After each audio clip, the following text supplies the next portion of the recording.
नमस्कार मित्रांनो. आजच्या या व्हिडिओमध्ये आपण केंद्र सरकारच्या नव्या अर्थसंकल्पाचा सविस्तर आढावा घेणार आहोत. हा अर्थसंकल्प फक्त आकड्यांचा खेळ नाही, तर शेतकरी, नोकरदार, व्यावसायिक आणि सामान्य नागरिकांच्या आयुष्याशी थेट जोडलेला आहे. या बजेटमध्ये शेतकऱ्यांच्या उत्पन्न वाढीपासून ते कर सुलभीकरण, हाय स्पीड रेल्वे, आरोग्य, शिक्षण आणि उद्योग क्षेत्रासाठी अनेक मोठे निर्णय घेण्यात आले आहेत. म्हणून हा व्हिडिओ शेवटपर्यंत नक्की पहा, कारण शेवटी आपण समजून घेणार आहोत की या सगळ्या निर्णयांचा तुमच्यावर आणि तुमच्या कुटुंबावर नेमका काय परिणाम होणार आहे.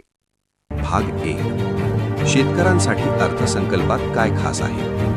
मित्रांनो, या अर्थसंकल्पात सर्वात जास्त भर शेतकऱ्यांच्या उत्पन्न वाढीवर दिलेला दिसतो.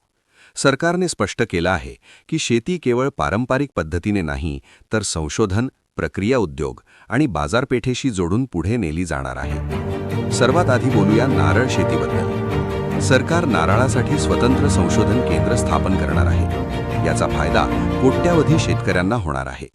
या केंद्रात उच्च उत्पादन देणाऱ्या जाती, रोगमुक्त रोपे आणि आधुनिक लागवड पद्धतींवर संशोधन केले जाईल.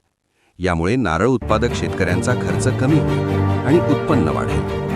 यानंतर सरकारने पशुपालन आणि दुग्ध व्यवसाय अधिक मजबूत करण्याचा निर्णय घेतला आहे. दुग्ध व्यवसायासाठी अनुदान वाढवण्यात येणार आहे. लहान आणि मध्यम शेतकऱ्यांना जनावरांची काळजी, चारा व्यवस्थापन आणि दूध प्रक्रिया यासाठी मदत केली जाणार आहे. यामुळे गावागावात रोजगार निर्मिती होईल आणि शेतकऱ्यांना शेतीबरोबरच दुसरा उत्पन्नाचा मार्ग उपलब्ध होईल. भाग 2. काजू, कोको आणि मूल्यवर्धन. मित्रांनो, या बजेटमध्ये काजू आणि कोको या पिकांवर विशेष लक्ष दिलं आहे. सरकारचा उद्देश आहे की भारताचा काजू आणि कोको केवळ कच्चा माल म्हणून नव्हे, तर जागतिक दर्जाचा ब्रँड म्हणून ओळखला जावा. यासाठी प्रक्रिया उद्योग, निर्यात सुविधा आणि मार्केटिंगवर भर दिला जाणार आहे. याचा थेट फायदा काजू आणि कोको उत्पादक शेतकऱ्यांना होणार असून त्यांना अधिक दर मिळू शकतो. भाग 3. मत्स्य व्यवसाय आणि महिलांचा सहभाग. मित्रांनो, मत्स्य व्यवसायासाठीही या अर्थसंकल्पात मोठ्या घोषणा करण्यात आल्या आहेत. देशभरात एकात्मिक मत्स्य केंद्र उभारली जाणार आहेत. या केंद्रांमध्ये माशांचे उत्पादन, साठवणूक, प्रक्रिया आणि विक्री यासाठी संपूर्ण सुविधा उपलब्ध असतील. सर्वात महत्त्वाची बाब म्हणजे मत्स्य व्यवसायात महिलांचा सहभाग वाढवण्यावर सरकारचा भर आहे. महिलांना प्रशिक्षण, आर्थिक मदत आणि बाजारपेठेपर्यंत पोहोच दिली जाणार आहे. यामुळे महिलांचे आर्थिक सबलीकरण होईल. सागरी किनारपट्टीवरील शेतकरी आणि ईशान्य भारतातील शेतकऱ्यांना विशेष मदत दिली जाणार आहे. या भागांमध्ये पायाभूत सुविधा, वाहतूक आणि साठवणूक सुविधा वाढवण्यात येतील. भाग 4. चंदन, बदाम आणि आयात कमी करण्याचा निर्णय. या बजेटमधील एक महत्त्वाचा निर्णय म्हणजे चंदन लागवडीला प्रोत्साहन देण्याचा. चंदन ही उच्च मूल्य असलेली शेती असून योग्य मार्गदर्शन मिळाल्यास शेतकऱ्यांसाठी मोठा उत्पन्नाचा स्रोत ठरू शकते. तसेच ईशान्य भारतात बदाम आणि शेंगदाण्याचे उत्पादन वाढवण्यावर सरकारचा भर आहे. यामागचा मुख्य उद्देश आयातीवरील अवलंबित्व कमी करणे आणि देशांतर्गत उत्पादन वाढवणे हा आहे. भाग 5. आयकर कायद्यातील मोठे बदल. आता बोलूया सामान्य नागरिकांसाठी महत्त्वाचे असलेल्या आयकर कायद्यातील बदलांबद्दल. सरकारने जाहीर केला आहे की नवीन आयकर कायदा पुढील आर्थिक वर्षापासून लागू होणार आहे. हा कायदा अधिक सोपा, पारदर्शक आणि वादमुक्त असेल. आयकर विवरणपत्र भरण्याच्या अंतिम तारखांमध्येही बदल करण्यात आला आहे. पगारदार कर्मचारी आणि साध्या करदात्यांना अधिक वेळ देण्यात येणार आहे. व्यावसायिक आणि ट्रस्टसाठी वेगळी अंतिम तारीख निश्चित करण्यात आली आहे.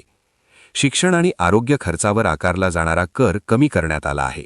यामुळे परदेशात शिक्षण घेणाऱ्या विद्यार्थ्यांना आणि उपचार घेणाऱ्यांना मोठा दिलासा मिळणार आहे. अपघाती विम्याच्या रकमेवर कोणताही कर लागणार नाही. हा निर्णय सामान्य नागरिकांसाठी अतिशय दिलासादायक आहे. भाग 6. High speed railway corridor.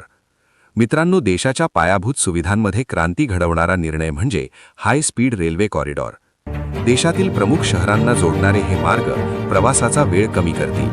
व्यापार, उद्योग आणि पर्यटनाला मोठी चालना मिळेल. यामुळे हजारो लोकांना थेट आणि अप्रत्यक्ष रोजगार उपलब्ध होईल. भाग 7. बजेटमधील इतर मोठ्या घोषणा. मित्रांनो, औषध निर्मिती क्षेत्राला मोठा निधी देण्यात आला आहे. यामुळे संशोधन आणि आरोग्य सुविधा अधिक मजबूत होतील. सेमीकंडक्टर उद्योगाला प्राधान्य देण्यात आलं आहे. ज्यामुळे भारत तंत्रज्ञान क्षेत्रात आत्मनिर्भर होण्याच्या दिशेने पुढे जाईल. ग्रामीण भागासाठी ग्राम स्वराज योजना सुरू करण्यात आली आहे.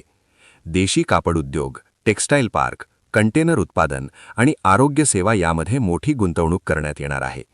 निष्कर्ष मित्रांनो, हा अर्थसंकल्प केवळ आजसाठी नाही तर येणाऱ्या काळाचा पाया घालणारा आहे. शेतकऱ्यांसाठी नवे पर्याय, तरुणांसाठी रोजगार, सामान्य माणसासाठी कर सुलभीकरण आणि देशासाठी मजबूत अर्थव्यवस्था हीच या बजेटची खरी दिशा आहे. हा व्हिडिओ उपयुक्त वाटला असेल तर शेअर करा आणि अशाच महत्त्वाच्या आणि सखोल माहितीसाठी चॅनलला सबस्क्राईब करायला विसरू नका. धन्यवाद.